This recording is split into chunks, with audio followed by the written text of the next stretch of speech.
Umsolwa waboshwa ngesonto eledlule eMbombela usolwa ngokudubula-bulale isivakashi saseGermany eMasoyi.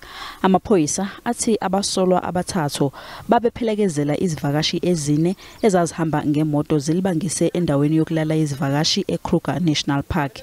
Omunye umsolwa kubikwa ukuthi wadubula lezi ivakashi njengoba zala zaphetha ukuvula imoto.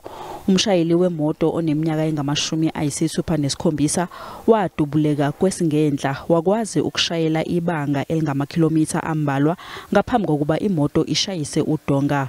Umsolwa washaya wachitha emva kwalesi sigameko wangathatha lutho emotweni. Leli cala lishaqe kakhulu abantu bakuleli kanye nabakwamanye amazwe.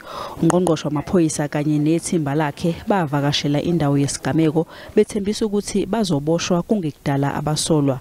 Bathathu abantu abaphoswa imibuzo ngalesi sigameko kepha ke base bayakhululwa ngokuhamba kwesikhathi.